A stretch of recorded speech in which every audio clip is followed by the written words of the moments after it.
पाठ 6 मैं भी करूंगा रक्तदान। पाठ प्रवेश। रक्तदान महादान कहा जाता है क्योंकि इससे किसी को नया जीवन मिलता है।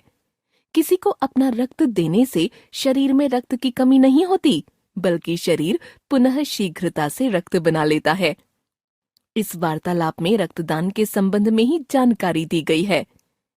पात्र: सुप्रिया मम्मी, मिताली मौसी, आकृति वैभव। घर का ड्राइंग रूम। थकी थकी सी एक महिला दरवाजा खोलती है।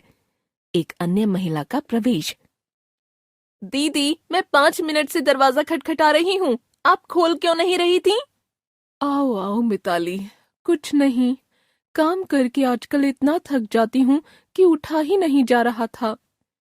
दीदी, आप और थकावट, मेरी फुर्तीली दीदी का ऐसा हाल कैसे? हाँ, आजकल न तो भूख लगती है, न किसी काम में मन, और शरीर थका थका सा रहता है। दीदी, कल अस्पताल आ जाना, मुझे लगता है कि आपको रक्त की कमी हो गई है। आपको रक्त की जांच करा लेनी चाहिए।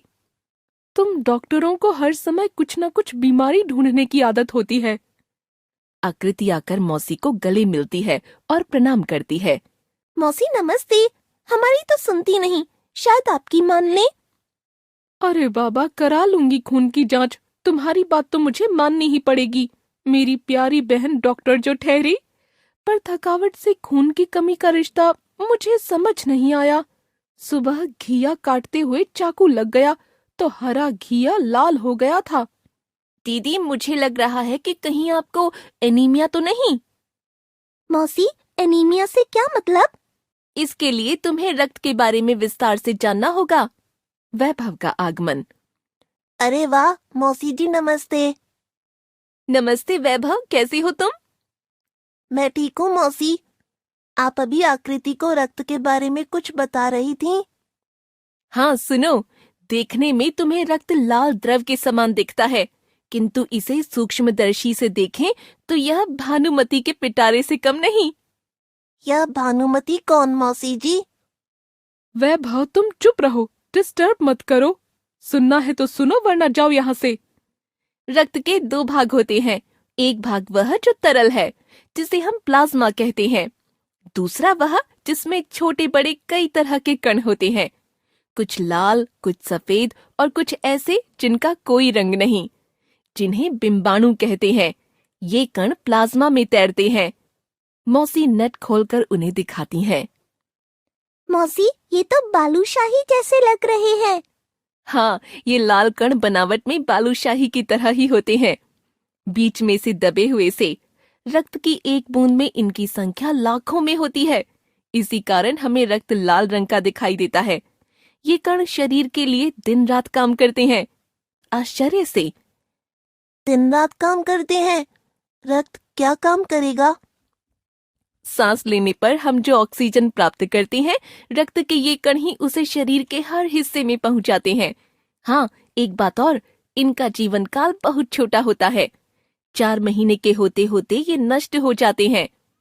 फिर 4 महीने बाद क्या होता होगा? फिर तो 4 महीने में मरना पड़ेगा। मिता मुस्कुराकर।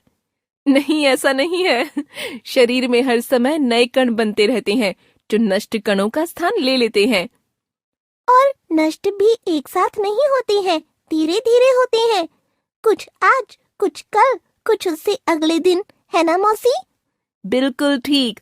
और एक बात ध्यान से समझो, हड्डियों के बीच के भाग मज्जा में ऐसे बहुत से कारखाने होते हैं जो रक्त कणों के निर्माण कार्य में लगे रहते हैं। इनके लिए इन कारखानों को प्रोटीन, लौह तत्व और विटामिन रूपी कच्चे माल की जरूरत होती है। कच्चा माल यानी हरी सब्जी, फल, दूध, अंडा और गोश्त आदि में ये तत्व उपयुक्त मात्रा में होते हैं। यदि कोई व्यक्ति तुम्हारी मम्मी की तरह उचित आहार ग्रहण नहीं करता तो इन कारखानों को कच्चा माल नहीं मिल पाता, इसीलिए रक्त कण नहीं बन पाते। रक्त में इनकी कमी हो जाती है। लाल कणों की इसी कमी को एनीमिया कहते हैं। तो क्या संतुलित आहार लेने मात्र से हम एनीमिया से बच सकते हैं? देखो वैभव, वैसे तो एनीमिया बहुत से कारणों से हो सकता है। पौष्टिक आहार की कमी भी एक कारण है। इसके अलावा पेट में कीड़ों का होना भी एक कारण है। आकृति, पेट में कीड़े कैसे हो जाते हैं, क्या तुम जानती हो?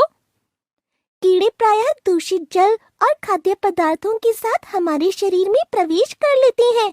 इसलिए इनसे बचने के लिए यह आवश्यक है कि हम पूरी तरह सफाई से बनाए गए खाद्य पदार्थ ही ग्रहण करें। भोजन करने से पूर्व अच्छी तरह हाथ धोएं और साफ पानी पिएं। हाँ आकृति, इसके अलावा एक किस्म के कीड़े और होते हैं जिनके अंडे जमीन की ऊपरी सतह पर पाए जाते हैं। इन अंडों से उत्पन्न हुए लार्वे त्वचा के रास्ते शरीर में प्रवेश कर आंतों में अपना घर बना लेते हैं। इनसे बचने का सहज उपाय है कि शौच के लिए हम शौचालय का ही प्रयोग करें और इधर-उधर नंगे पैर न घूमें। मौसी, यह तो बहुत महत्वपूर्ण बात बताई आपने। मौसी, रक्त में सफेद कण और बिंबाणु भी होते हैं। शरीर में उनका क्या काम है? सफेद कण रोगों से हमारी रक्षा करते हैं। जब रोगाणु शरीर पर धावा बोलने की कोशिश करते हैं तो सफेद कण उनसे डटकर मुकाबला करते हैं और जहां तक संभव होता है रोगाणुओं को भीतर घर नहीं बनाने देते हैं। और बिंबाणु? बिंबाणु चोट लगने पर रक्त जमाव क्रिया में मदद करते हैं।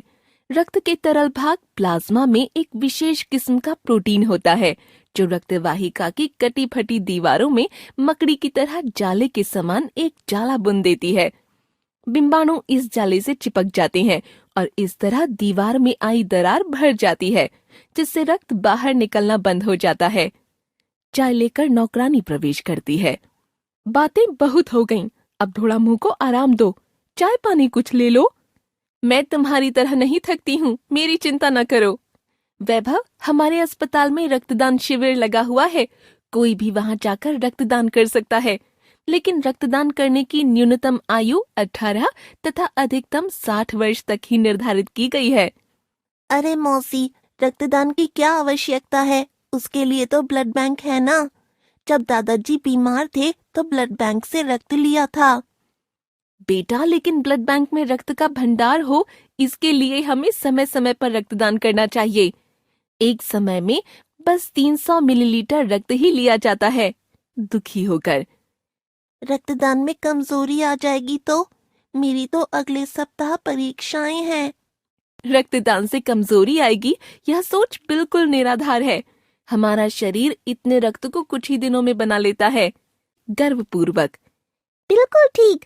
यदि हमारा कुछ रक्त किसी जरूरतमंद व्यक्ति के लिए जीवन दान बन जाए तो इससे बड़ी क्या बात होगी? तो मम्मी को ही मेरा रक्त चढ़ा दो ना। नहीं बेटा, हर किसी का रक्त एक सा नहीं होता। कुछ विशेष गुणों के आधार पर रक्त को 4 मुख्य वर्गों में बांट दिया गया है। जरूरतमंद व्यक्ति के रक्त समूह की जांच करने के बाद उसे उसी रक्त समूह का रक्त चढ़ाया जाता है। धन्यवाद मौसी, आज आपने कितनी महत्वपूर्ण बातें बताईं। मैंने तो सोचा है कि मैं भी बड़ी होकर डॉक्टर ही बनूंगी। सब हंसते हैं। फोन की घंटी बजती है। मौसी बात करती हैं। अरे बस अभी आई, प्रिया से। दीदी, अस्पताल में मेरी जरूरत पड़ गई है, आप कल सुबह ही आकृति के साथ आ जाना, आपके कुछ टेस्ट करने हैं। आ जाऊंगी, जरूर आ जाऊंगी, जोर से। मौसी, मैं भी आऊंगा रक्तदान करने। सब खड़े होते हैं। मौसी बाय बाय करती निकल जाती हैं। लेखक डॉक्टर निर्मल दलाल।